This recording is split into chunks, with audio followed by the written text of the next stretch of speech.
జెండా ఊపి ఇక్కడ నుంచి స్టార్ట్ చేయడానికి సిద్ధమైన వైరి రవికృష్ణ గౌడ్ రాష్ట్ర అధ్యక్షుడు ఈరోజు నాడు గోవాలో 7వ తారీఖు మీటింగ్ సందర్భంగా ఇక్కడి నుంచి వెళ్ళి బీసీ శ్రేణులు మహిళలు తర్వాత మా బీసీ సోదరులందరూ కూడా గోవాకి వెళ్ళి 7వ తారీఖు మీటింగ్ అటెండ్ చేసి ఈ 7వ తారీఖు నాడు బీపీ మండల్ గారి డే కాబట్టి ఆగస్టు 7 ప్రతి ఆగస్టు 7 కూడా ప్రతి రాష్ట్రంలో ఇవాటికి 10వ మీటింగ్ ఇది గోవాలో. గతంలో తిరుపతిలో కానీ పంజాబ్లో అమృత్సర్లో కానీ ఢిల్లీలో కానీ ఇట్లా 10వ రాష్ట్రంగా ఇప్పుడు ప్రతి సంవత్సరం ఒక రోజు ఇది జాతీయ అధ్యక్షుడు జాల శ్రీనన్న ఆధ్వర్యంలో వారు ప్రతి సంవత్సరం కూడా ఇది మీటింగ్ నిర్వహించడం జరుగుతున్నది. ఈ మీటింగ్కు దాదాపు 5,000 నుంచి 10,000 మంది సోదరులంతా అన్ని రాష్ట్రాలకు వెళ్ళి కదిలొస్తున్నారు. పోయినసారి అమృత్సర్లో బ్రహ్మాండంగా 10,000 మందితో సభ ఏర్పాటు చేసి అక్కడ బ్రహ్మాండంగా బీసీలంతా ఏకమై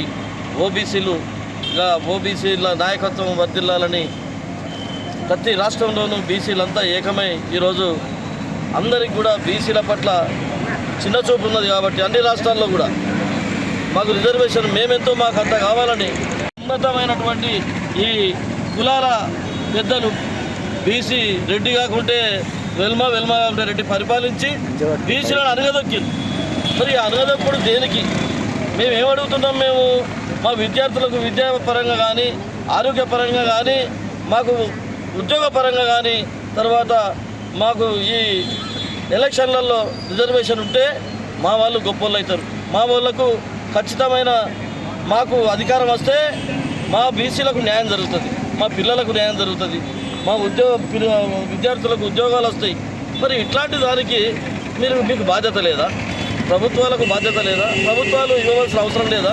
ప్రజల పాలన సామాజిక న్యాయం కావాలని అడగడం తప్ప మీకు సామాజిక న్యాయం ఇవ్వాలంటే మీరు ప్రభుత్వాలు ఊరికేనే వెనుకాడి వేసి బీసీలను తొక్కడానికి మీకు మిమ్మల్ని ఎన్నుకునేది. ఖచ్చితంగా చెప్తున్నాం, బీసీ ద్రోహులారా ఖబర్దార్.